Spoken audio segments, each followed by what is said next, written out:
Guys, welcome to your first set of notes for Chapter 6. We're going to be talking about monomials and power rules, and we're just going to start by getting some vocab today and then doing a little bit of practice. We're going to be able to identify the different components of a monomial, so that's why we need this vocab. And then we're going to use some of the rules from the vocab that we're going to talk about to be able to simplify some expressions, okay? So while we're starting our new section, I really want to remind you guys to make the most of the time that you're given in class to watch these videos and make sure that you are understanding everything that you can from these videos. I understand that a lot of you maybe don't learn the best from the videos, and if that's the case, then please feel free to call me over and so I can clarify some things. But I just want to make sure that you guys are getting the most that you can from these videos. So if you need help, let me know, but make sure you're listening to them fully. Okay, I'll try to spice them up a little bit so they're not maybe as hard to listen to. So we're going to start off with this vocab. So the first thing that you're going to see is a variable, and a variable is a symbol used to represent an unknown quality. So we have been using these over and over and over again. These are like nothing to us now. So up here, our variables are A and B. Those are representing something that we don't know. So A and B would be our variables, okay? Our next vocab term is a single product of numbers and variables. So the word product, remember that means to multiply, and numbers and variables. So when we're multiplying numbers and variables, this whole thing is a multiplication problem. 5 times A squared times B. So all of that together, since we're multiplying them, is called a monomial. Now, I've told some of you my story, I think last year. The word mono means one, okay? So that's why it's a single product. So mono always makes me think of the disease where you get really sick and you're tired. This is going to look like a dead person, but it's really just someone lying in bed. So you're really, really tired when you have mono. And you can only get mono once. That's why they call it mono. It's like the short term for the disease. So whenever I think of that disease mono, you can only get it once. It's a single term. This here, since we're multiplying them, is one term. So this whole thing is a monomial. Okay? All right, next term. The number in front of a variable or term. So we've got a variable here, a variable here. The number in front has a special name. It's called a coefficient. So 5 would be our coefficient here. Okay? So 5a, the coefficient is 5. 7ab, the coefficient is 7. So it's just the number in front. Okay? All right, next term. Terms that have the exact same variables to the exact same exponents. Those are called like terms. We don't have any up in that example. But for example, like terms would be 7a and 6a. Since they have the same variable, they are like terms. Okay? So we could combine those or simplify those if asked. Okay? Similarly, if we have 7b squared and 8b squared, they have the exact same variable to the exact same power, so those are like terms. Okay, have to be exactly the same. Not the coefficient. Coefficient doesn't matter, but the variable to the exponent does. Okay. A combination of terms along with arithmetic operations is called an expression, and that's what we're going to be simplifying today.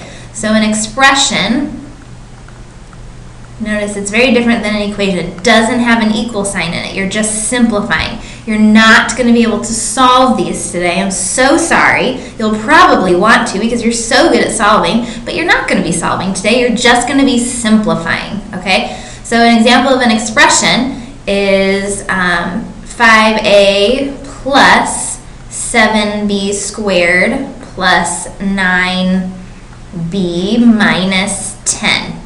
Okay, there's no equal sign. Okay, you're going to try to simplify this best you can, but you can't solve it. Okay?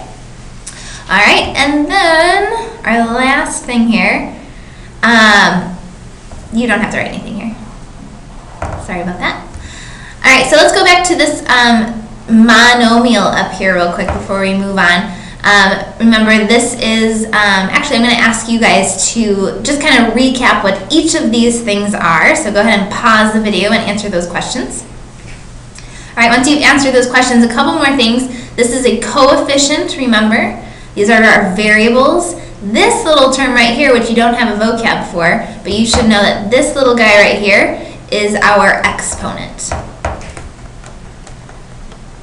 So remember, it has to be raised to a certain power. It could be to the third power, fourth power.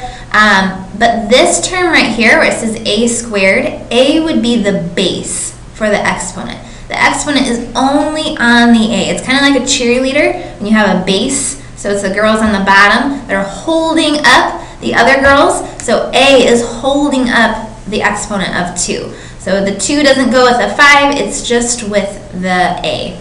Okay, so that's going to be important to remember for our next section. All right, so now we get into these power rules. Your first learning target today was just identifying the components of monomials, but now you're going to have to simplify different monomials in an expression. So there are a few different rules when you go to simplify exponents. You're going to be practicing them because I'm going to give you the basic rules and you guys are going to have to apply them to different situations. So they're going to all look pretty different. So you guys have to be able to pinpoint what rule it is. Okay? So the first rule that we have is called the product of powers. So right away, product means when you multiply. So the rule of product of powers means that you're going to see variables and exponents that are being multiplied together, and there's certain rules for that. Okay?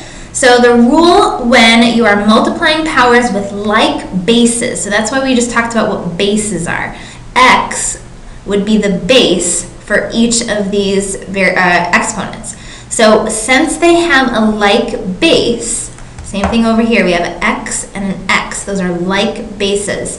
Since we see that, we can go ahead and add the exponents. So I know it seems weird because we are multiplying these terms, but in order to simplify it, so we don't have x squared times x to the third, in order to make that smaller, combine like terms, we can add those exponents, okay?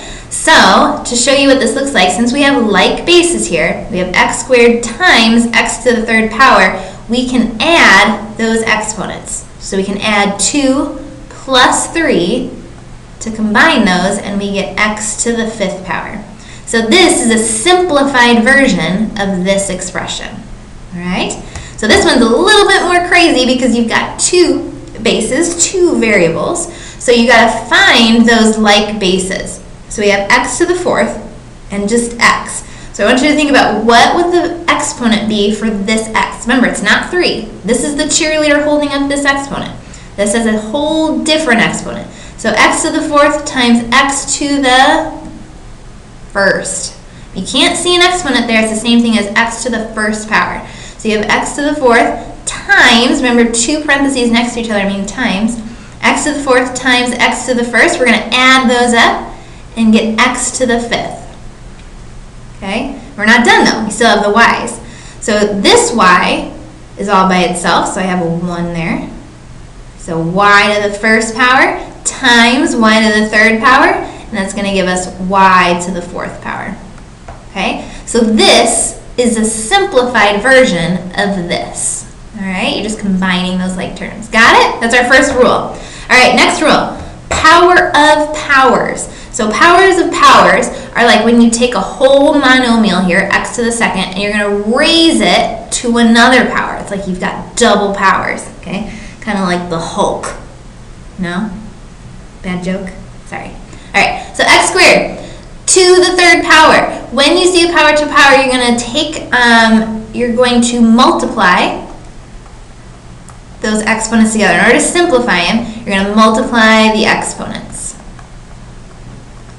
and that will simplify it. All right, so we have x squared to the third power. We're going to take those two exponents, we're going to multiply them together. So if you simplify this, you get, oops, that's wrong, x to the sixth power. That's it. Okay, awesome. Now, if you had something a little bit more involved, I'm going to write another example here. I just want you to watch. I don't want you to write anything down.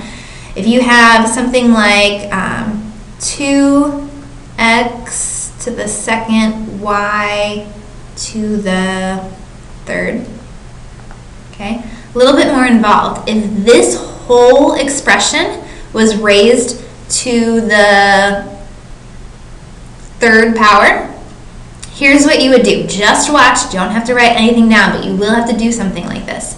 Actually, I might be jumping ahead of myself here. I am. Sorry. Ignore me. I'm the worst. Let's go to rule number 3, because that's what I was just going to show you. I was just getting too excited. I get really excited about powers. What can I say? All right, power of monomials. You're going to take this entire term, just like I was trying to show you up here. You are going to multiply the exponent, oops, by every term. Underline every term. Okay? So everything in the parentheses in this monomial is going to be given that fourth power. So it's an extension of rule number 2. Before, let me see if I can cover this up. Before, no I can't. All we had, I'm going to get rid of that, see what I did there? All you had was y to the third power to the fourth power. Okay, now you're going to have to take this fourth power and give it to every single thing in the parentheses, like backwards distributive property. So let me show you what that looks like. So if you were to distribute that to every single thing, we'd get 2 to the fourth power. Okay. Now, what do we do when we multiply a power to a power? We're going to do x squared to the fourth power. You're just going to multiply the exponent. So we get x to the 8th power. And then y to the third power to the fourth power, I give you y to the 12th, because we multiply those exponents. So you're multiplying the exponents, and then you're just tagging that on to the coefficient, the number outside. Now this is almost done. It's not quite there because you have to do 2 to the second power. So, or sorry, 2 to the fourth power. So what that means is 2 times 2 times 2 times 2, or you can plug it into your calculator. So you get 16. So this would simplify to be 16 x to the 8th, y to the 12th. All right. I'm going to ask that you guys try this last one. It's just like this one. Remember, this second power has to go to every single term. All right, so try it out. All right, combination problems. These are a little tricky, and I'm going to ask that you guys get with a partner to do these. Don't just skim past and go to the practice. You have to do these and show me that you know how to do them before you can move on to the next step. So go ahead and try them. Get with a partner that's also done if you see someone that's also done. And then make sure that you show me your answer when you're finished, okay? These are putting all of the rules together, so I'd like you guys to try it. All right? Good luck. Thanks for watching.